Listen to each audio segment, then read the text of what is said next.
Hello and welcome to this review of King's Square blended whiskey. King Square, there's a crown, and then in the background of this gray label you see an old city square with a trolley and old carriages, some seen from the 19th century. This is bottled by King Square Distillers Company of Auburndale, Florida. Well, the real name of the company is Caribbean Distillers, and their main focus area is rum, which they distill at that facility. You can look on their website. They're kind of a new company. I bought this at Specs in the Woodlands, Texas. Well, the Specs right east of Interstate 45, right across from the Woodlands, but practically the Woodlands. I think it was $6.99 for the bottle. Might have been $5.99, but I believe it was $6.99. And they don't say anything about it on their website. And look how unusually pale it is. Extremely pale American blended whiskey. What else? It's a strange blend ratio too. 27.5 straight whiskeys and 72.5 grain neutral spirits. So, and it's 80 proof, typical.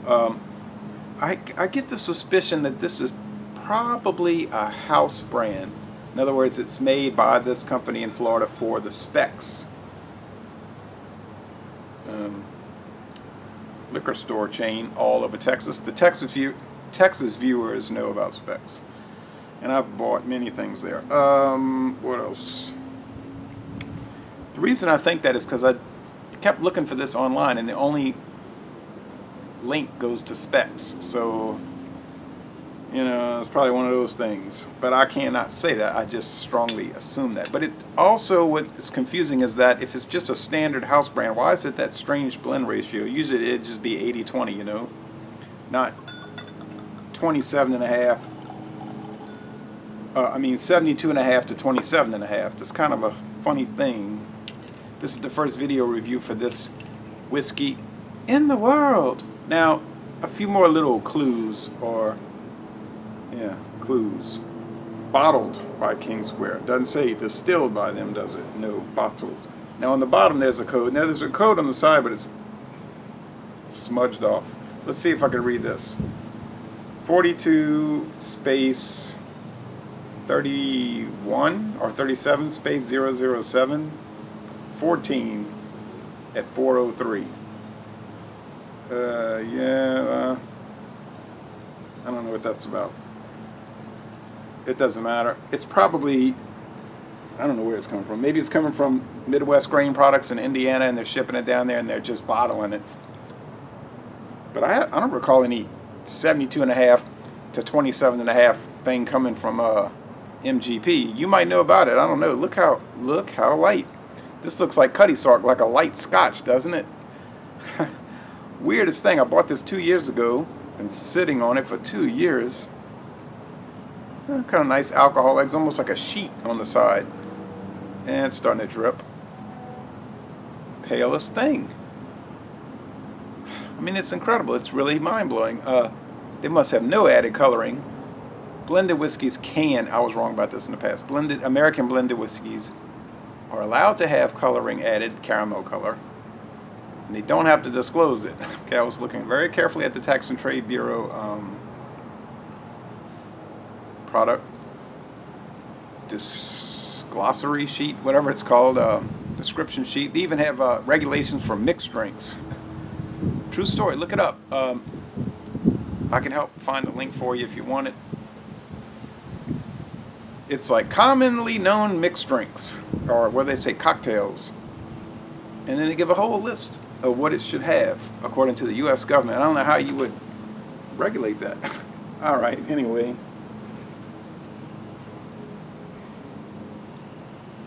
Well, the aroma is pleasant, mild.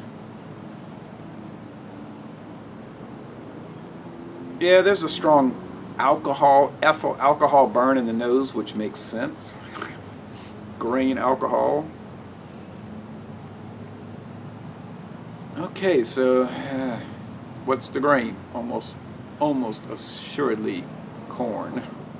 It's probably just yellow corn grits, distilled to the hilt till you get 190 proof, you know, Everclear basically, which you can buy at Walmart. Yeah, you can get on Luxco's website and look at Everclear, and it's all. And then there's a link to the Everclear webpage, and it's all about don't drink this. It's made for making your own blends. Don't drink it. So it's basically designed for experimentation. Or if you have straight bourbon and then you buy Everclear and you want to bring it down to 40 proof, 80 proof with water, and then put 20% or higher straight bourbon, like say Jack Daniel's Tennessee whiskey or Jim Beam or whatever it is, straight bourbon, could be ancient age, and see if you can make a blend. But why would you do all that? Well, you might just do it for fun, I guess.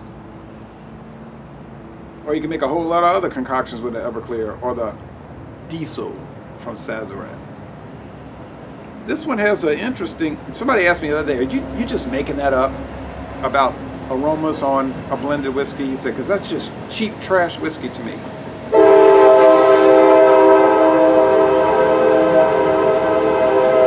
And the answer was, I was certainly not making up those descriptors. I would never do that.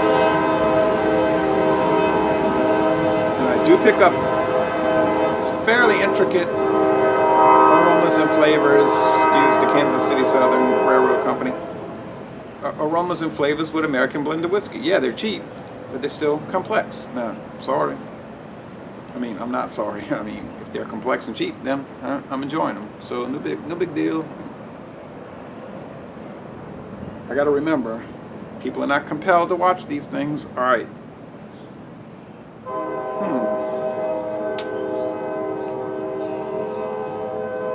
Oh wow. It's almost like there's a nut oil, and I've talked about that before, like a walnut oil. Dried flowers, yes. Rose water, some kind of thing. Vanilla, wood, a lot of wood. Age statement. Notice I didn't read an age statement. Oh ho ho ho ho. So imagine that this thing is aged at least 4 years. You say it has no char, it has no dark color. How could it be? It is aged at least 4 years, because if it's no age statement, it has to be a minimum of 4 years. Now I can assure you of that. Yeah, well, if you didn't add the coloring, they would almost all be pale. You say, well, wouldn't it pick up some darkness from the char? Yeah, it would, but they're probably using barrels that are 100 years old. You know what I mean? Well spent barrels. It could be old barrels. If the char is faded, no big deal.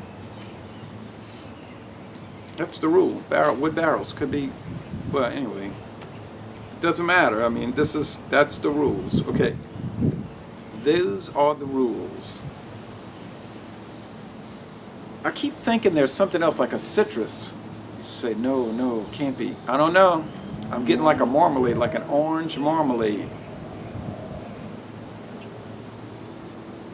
Sounds crazy, but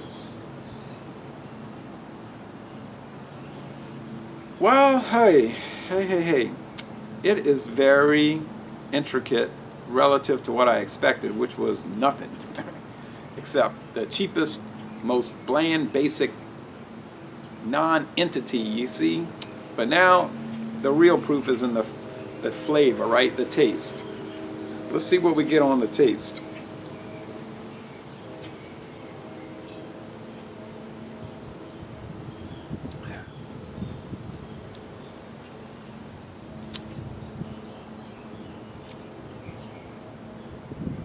Strangest thing.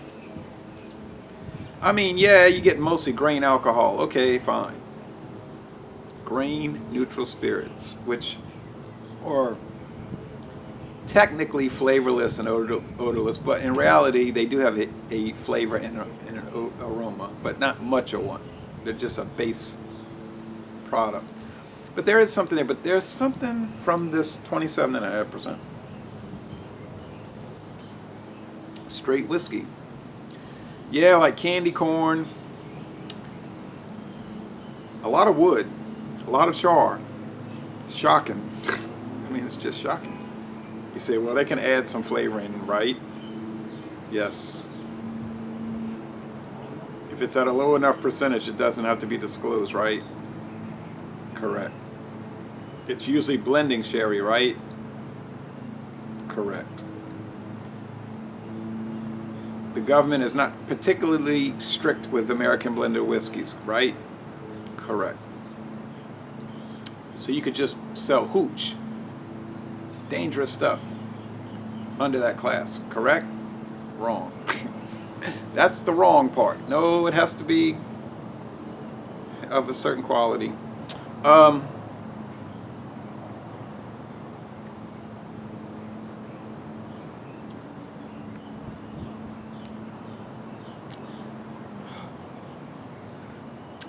Oh, I know there's some kind of spice in this. It's like a pepper. Like a white pepper or a peppermint. There's definitely a menthol component. Strangest thing. Mouthfeel. Yeah, it's kind of light. You can see that. The way it's just rolling around in the glass. It's very light. It's crisp. It's almost like back in the early 90s, late 80s, early 90s, especially early 90s, the dry beers. You know, remember the dry lager beers like Bud Dry, Michelob Dry? They were just so snappy. It just, the finish was succinct. Like, those never caught on too much, and they finally died out. What was the last one? 2010, Bud Dry. But they were very good. They weren't marketed correctly or something, or there was a misunderstanding of what they were. But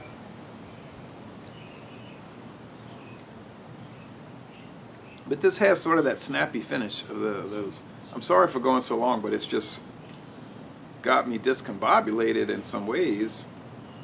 But fascinated and interested, so I'm not bored. You might be. I'm sorry if you are. All right, so... All right, the major component, yeah. The major component, gotta watch those P's. The major component is the base grain whiskey. Okay, we got that. We expect that.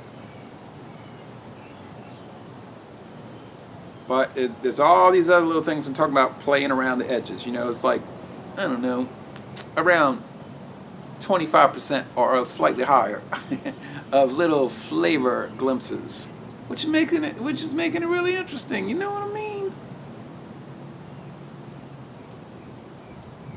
I really kept avoiding it because I thought, just put off the bad. I stand corrected. Now, so is it luxuriously great, wonderful, fabulous, exploding plastic, inevitable? Oh no. No, but it's all right. Now, I guess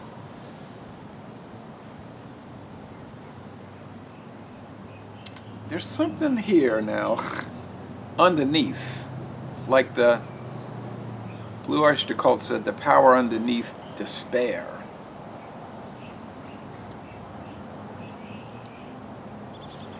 Now, there's an underneath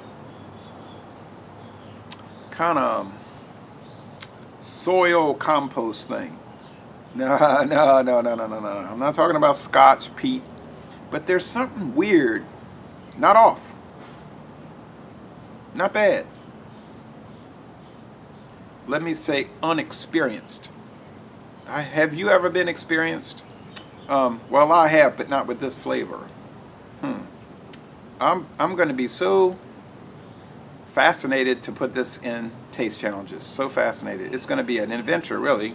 Now, will it hold up? I don't know. I don't think it will hold up against Seagram 7. That's still like, it's called Seagram 7 Crown. And you know what? It really does seem to wear a crown. The crown of American blended whiskey, I say. Oh, excuse me. Well, this does not say American blended whiskey. It says blended whiskey. but it's giving us a bottling area, Florida. Doesn't give you a distilling area. So, like Fleetwood Mac says, that's a mystery to me.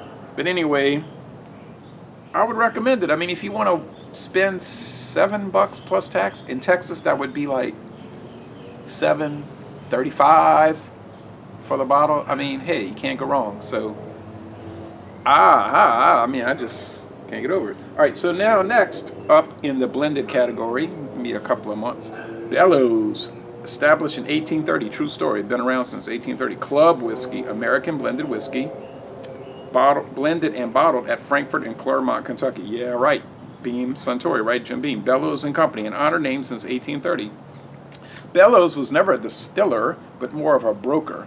Okay, but anyway, this is the old Jim Beam days. Beam's Suntory sold Bellows, the Bellows line, and a bunch of other stuff to Luxco years ago. So now the new ones are Luxco brands. So this is back. This is an old bottle from the Beam days.